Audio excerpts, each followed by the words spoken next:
much of this am I going to read?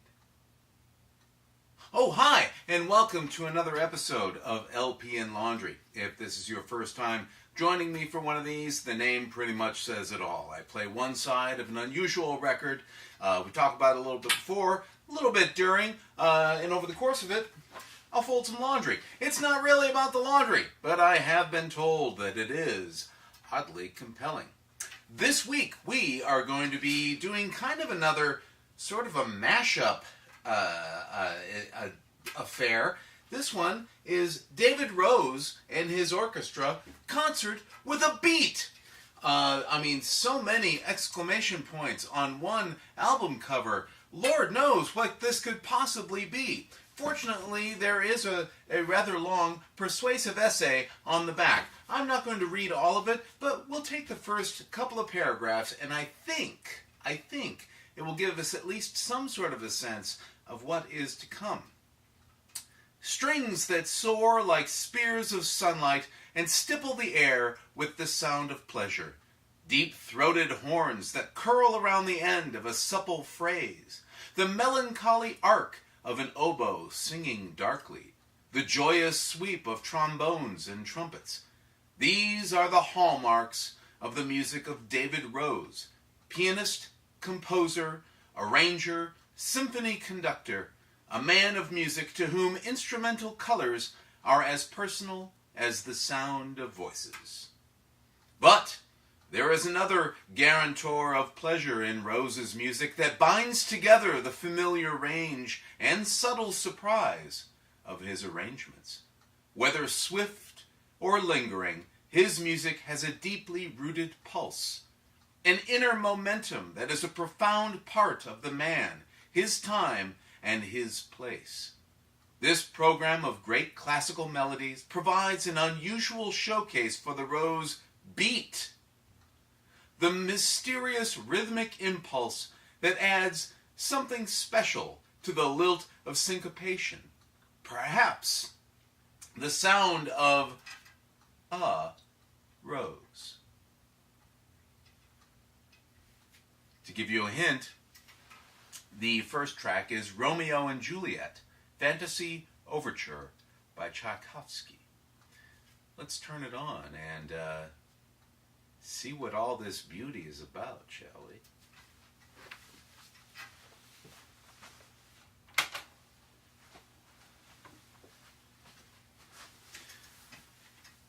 There is plenty more purple prose on the back of this.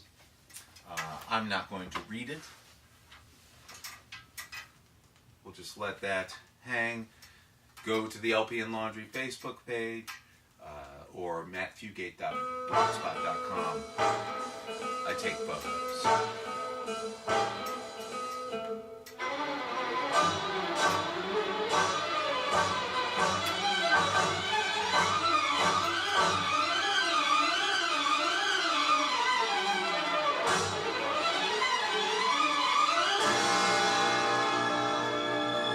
Breathe deep the gathering gloom.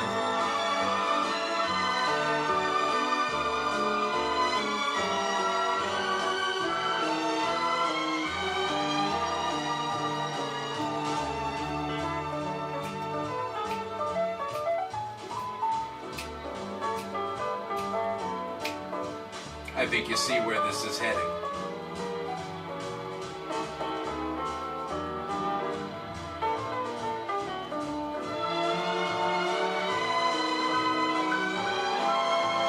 By the way, this is apropos of nothing, but I believe that that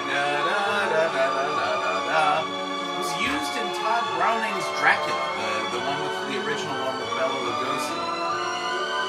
I think one of those early Universal monster movies. Down here will probably confirm.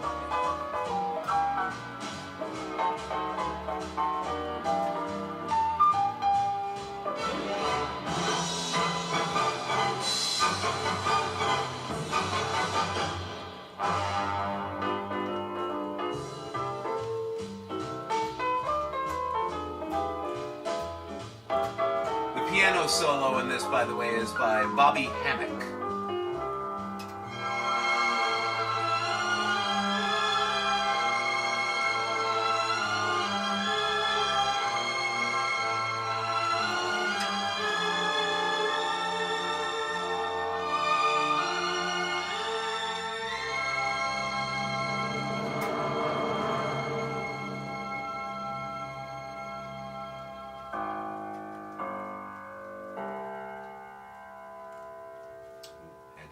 last word there, Bobby.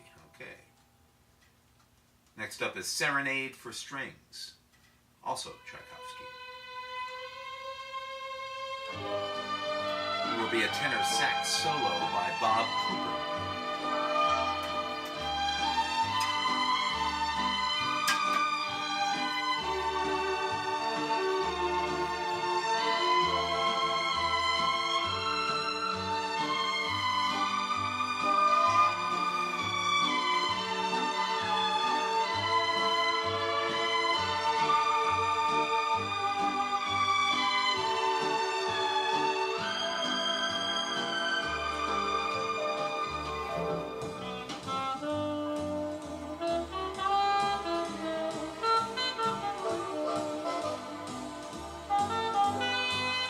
By the way, there is a little note here.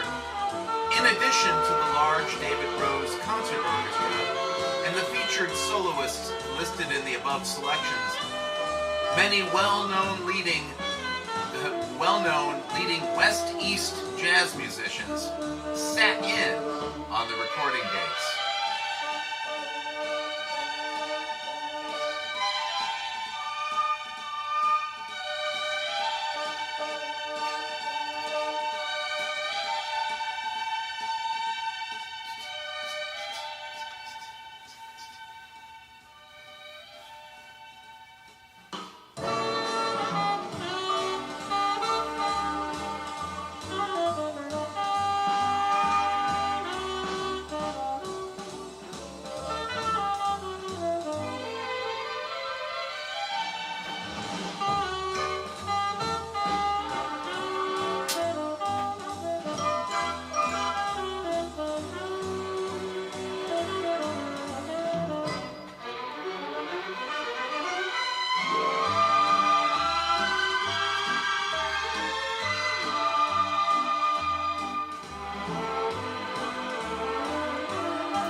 Next up is Waltz of the Flowers from Nutcracker Suite.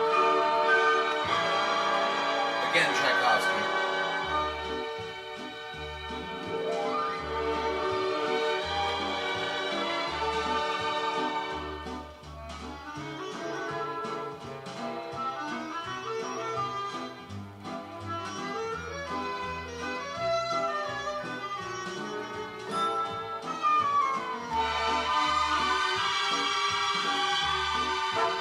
If there's one thing you want to do with a waltz, put it into 4/4 time.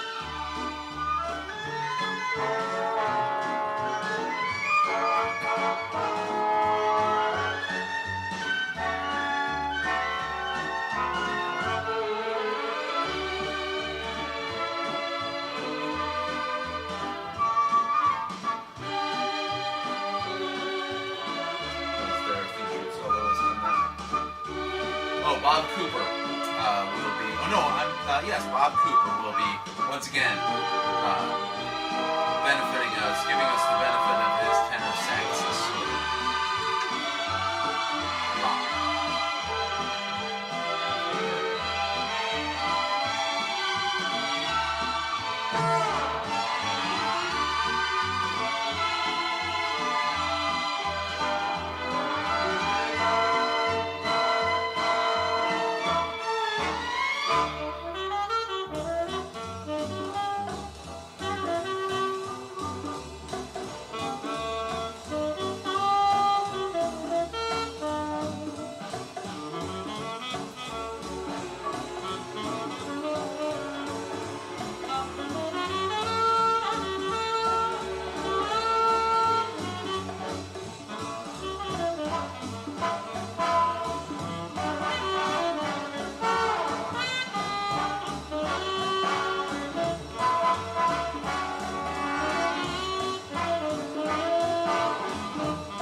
Sort of picture a movie built around this concept. Not a modern one, but one about David Rose, right? Being torn between two worlds, right? His parents want him to be a serious musician.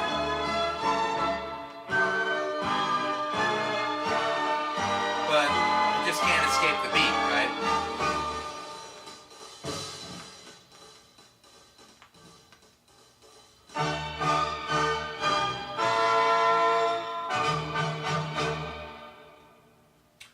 Symphony in D minor is up.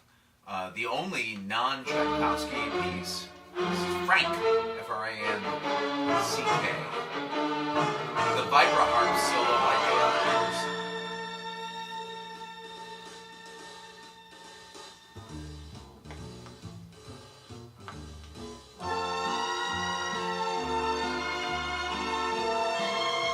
But back to my pitch, alright? So, David Rose is torn between these two worlds, right? He's in love with the daughter of a very wealthy patron of the arts.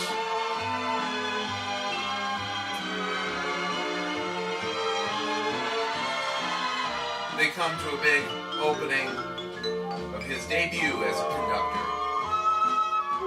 And it begins with a serious piece, and and the patron is there, and I picture him looking like Mr. Moneybags from the Monopoly. He's got a big walrus mustache, top hat, monocle. The minute it goes into his rebellious bebop kind of a monocle pops out.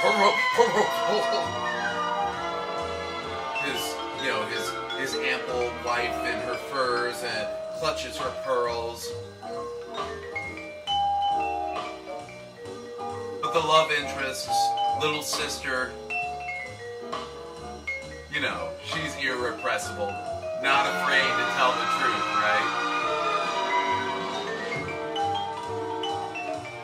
Oh, come on, Mama. Get with it.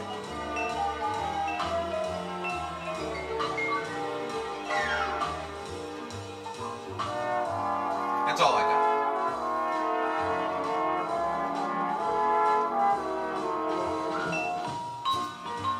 It's just the elevator pitch, right?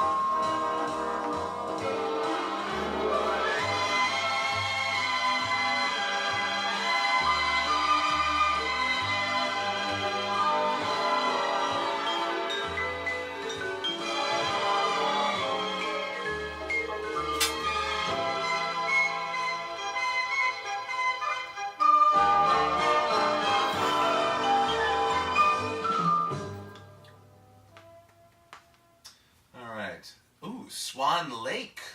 Swan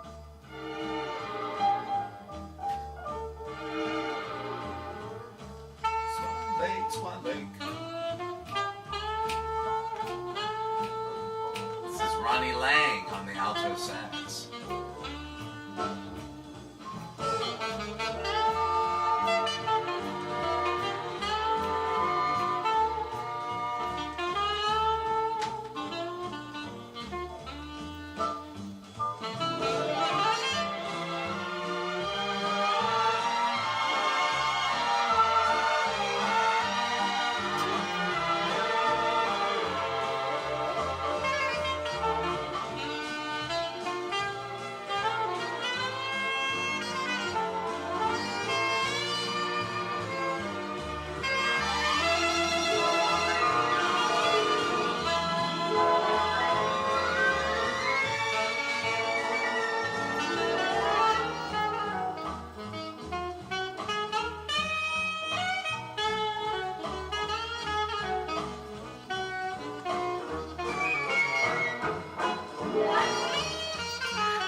The last number on this side and of this episode. Can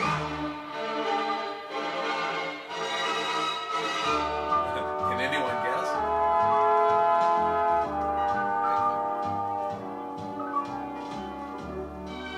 Symphony number 6 in B minor. Pathétique. Tchaikovsky. The piano solo by Bobby Hemmick. Bobby again.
John Williams got in here somehow. Oh, well, that was not pathetic at all. That was quite enjoyable. Thank you very much for joining me, as always. That was David Rose and his orchestra. Concert with a beat. And there's a metronome, and you see there's that guy's stodgy, and this guy's stodgy too, but this guy's wearing a scarf with which is apparently beatish, and he's got a Bing Crosby hat. I don't know. I can't decode it all on this kind of short notice. Once again, as always, rather, I should say, if you enjoyed this, please share, spread the word, like the video, subscribe to the YouTube channel, join me on Facebook, the LPN Laundry Facebook page and whatnot. Go to blogspot.mattfugate.com, where there's an archive of most, if not all, of these that I've done. As always, thank you for joining me, and we'll see you next time. I don't know if you hear that or not. That's my daughter playing her trumpet. Or actually her mellophone.